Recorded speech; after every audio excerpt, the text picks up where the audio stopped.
सप्तशृंगी किचनमध्ये आपण आज उपवासाचा पदार्थ बनवणार आहोत। त्यासाठी 1 वाटी भगर किंवा याला वरई म्हणतात घेतलेली आहे। अर्धी वाटी साबुदाणा घेतलेला आहे। दोघं वाट्या सेम आकाराच्या आहेत। आता बाउलमध्ये ही वरई, कोणी भगर म्हणतं वरई म्हणतं, ती टाकून घेणार आहोत 1 वाटी। अर्धी वाटी साबुदाणा।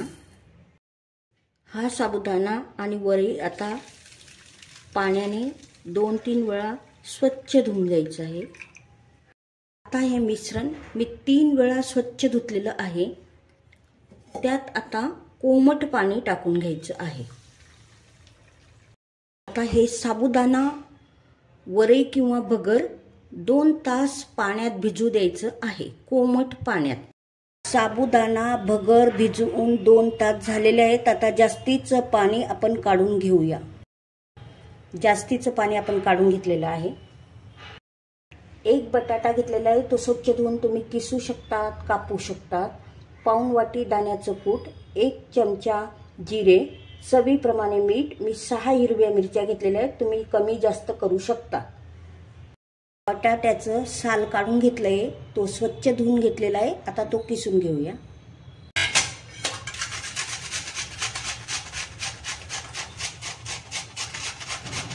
बटाटा किसून झालेला आहे।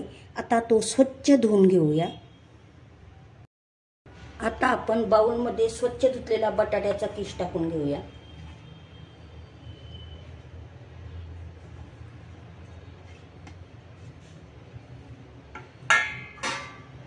हिरव्या मिरच्या ओबड-धोबड करून घेतल्या आहेत, मी कापून घेतले, त्याच्यात तोडून घेतले।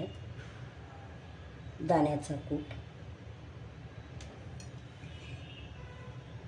1 चमचा जिरं, चवीप्रमाणे मीठ। आता हे सर्व साहित्य असं आपण एकत्र करून घेऊ। हे सर्व साहित्य आपण एकत्र करून घेतलेलं आहे आणि थोडं थोडं मिक्सरच्या भांड्यात बारीक वाटून घ्यायचं। बघू शकतात याप्रमाणे आपल्याला आता सर्व पेस्ट करून घ्यायची। पाणी वापरायचंच नाही, वापरलं तर फक्त पोहे खाण्याचा 1-2 चमचे वापरायचं। या पद्धतीने आता आपल्याला सर्व पेस्ट करून घ्यायची अशी।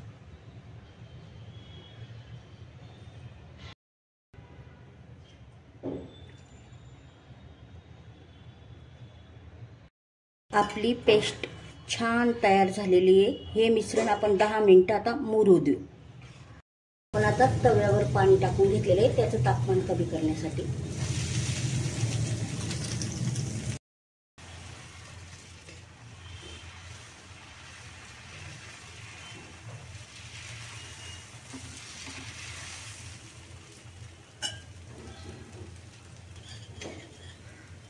आता साईडने तेल लावून घेऊया, तेल टाकून घेऊया।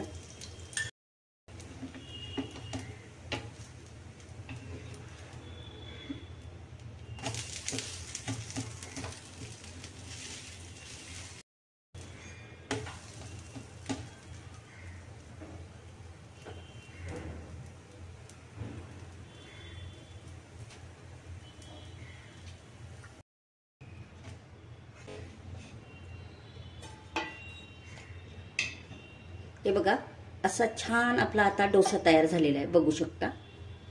या पद्धतीने आता आपण सर्व डोसे काढून घेऊ।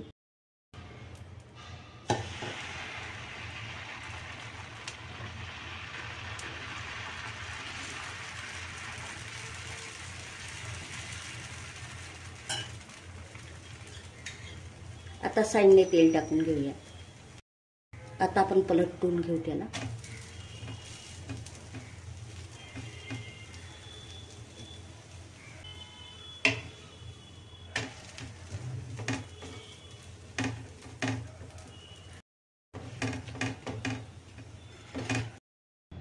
बघू शकता असे मऊसूद उपवासाचे डोसे झालेले आहेत आपले। बघू शकतात आपले उपवासाचे डोसे अगदी मऊसूद झालेले आहेत। असेही खाऊ शकतात, कारण आपण त्यात मिरची टाकलेली आहे आणि चटणी सोबतही खाऊ शकतात। अगदी छान मऊसूद झालेले आहेत। आवडल्यास सप्तशृंगी किचनला लाईक, शेअर, सबस्क्राईब करा। सप्तशृंगी किचनमध्ये आज बनवणार आहोत वरईची खीर. याला कोणी भगर म्हणतं, कोणी वरई म्हणतं. तर त्यासाठी आपण वरई घेतलेली आहे 30 ग्रॅम आणि हे पोहे खाण्याचे 4 चम्मच. आता नवरात्र आलेले आहे, कोणी तिखट खात नाही, मीठ खात नाही, त्यासाठी आपण बनवणार आहोत वरईची खीर. आता आपण ही वरई स्वच्छ पाण्याने धुवून घेऊया. 3-4 पाण्याने धुवायची तिला स्वच्छ. आपण अगदी सोप्या पद्धतीने खीर बनवणार आहोत. आता आपली वरई स्वच्छ धुवून झालेली आहे. आता आपण 30 ग्रॅम भगर आणि पोहे खाण्याचे 4 चमचे भगर घेतली होती. ही वाटी जवळजवळ अर्धी वाटी होती, तर ह्याच वाटीने 2 वाटी पाणी घेणार आहोत.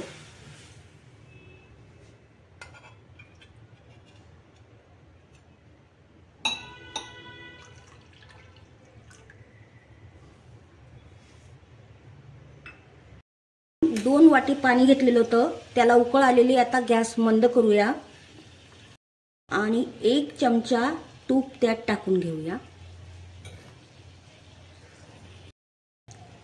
तूप टाकल्यानंतर आपण ही स्वच्छ धुतलेली भगर आपण टाकून घेऊया.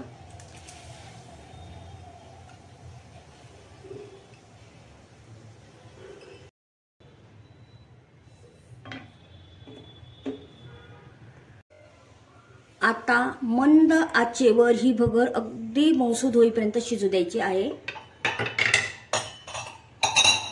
त्याच्यावर हे झाकण ठेवून घेऊ. बघू शकता आपली भगर अगदी मऊसूद शिजलेली आहे. तिला थोडंसं स्मॅश करून घेऊया या पद्धतीने. तुम्ही ह्या दट्ट्याने जरी स्मॅश केलं तरी चालेल, या पद्धतीने.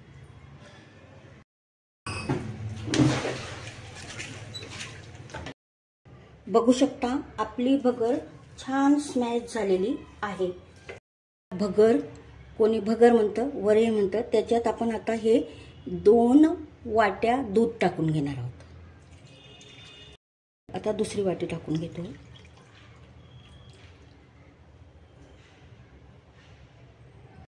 वाट्या दूध आपण टाकलं होतं ह्या भगरमध्ये. ते आता असं मिक्स करून घ्यायचं व्यवस्थित. पूर्ण असं मिक्स करून घ्यायचं. बघू शकता भगर आणि दूध व्यवस्थित एकत्र झालेलं आहे आपलं. असं मिक्स करून घेतलंय आपण. 2 पोहे खाण्याचे चमचे मी साखर घेतलेली. 4 चमचे मी वरई घेतली होती. वजनी प्रमाण 30 ग्रॅम होतं. 2 चमचे साखर अगदी व्यवस्थित प्रमाण आहे, पण तुम्ही कमी जास्त करू शकता. आपण 2 पोहे खाण्याचे चमचे साखर टाकत आहोत. साठी जे ड्रायफ्रूट वापरत असाल तर मी थोडे काजू आणि बदाम घेतलेले आहेत आणि 1 वेलची घेतलेली. ही वेलची मी टेचून घेणार आहे. जर तुम्ही वेलची वापरत नसाल उपवासाला तर वेलची टाकू नका. आपण 1 चमचा साजूक तूप घेणार आहोत.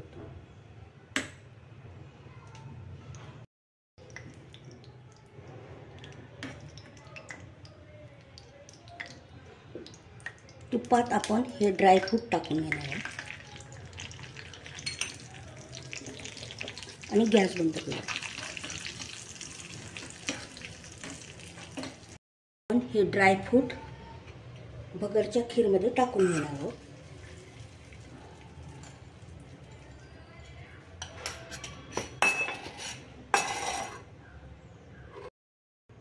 आता आपण ही खीर गॅसवर मंद आचेवर ठेवायची आहे. तुम्ही तुमच्या आवडीप्रमाणे, तुम्हाला घट्ट आवडत असेल, खीर थोडी पातळ हवी असेल तर दुधाचं प्रमाण कमी जास्त करू शकतात किंवा थोडं पाणी ॲड केलं तरी चालेल. आता आपण त्याला मंद आचेवर उकळू देऊया. अशी खीर खायला अगदी चविष्ट लागते. बघू शकता आपल्या खीरीला छान उकळ आलेली आहे. खीर करताना जाड बुडाचीच कढई निवडा, कारण की खीर जर खाली लागली ना तर चव पूर्णपणे पदार्थाची चव बिघडते, खीरीची चव बिघडते. आता 1च मिनिट खीर उकळू देणार आहे, कारण की थंड झाल्यावर तिला जास्त दाटसरपणा येतो, खीर दाटसर होते। आपली खीर अतिशय अप्रतिम झालेली आहे, बघू शकता, कळणारही नाही ही वरईची खीर आहे म्हणून। भगर म्हणतं, कोणी वरई म्हणतं, त्याची ही आपली स्पेशल खीर तयार झालेली आहे। तुम्ही बघितल्यावर कळणार नाही की भगरची खीर आहे। अगदी अप्रतिम चवीची झालेली आहे। या पद्धतीने नक्की करा, आवडेल तुम्हाला। आणि सप्तशृंगी किचनला लाईक, शेअर, सबस्क्राईब करा।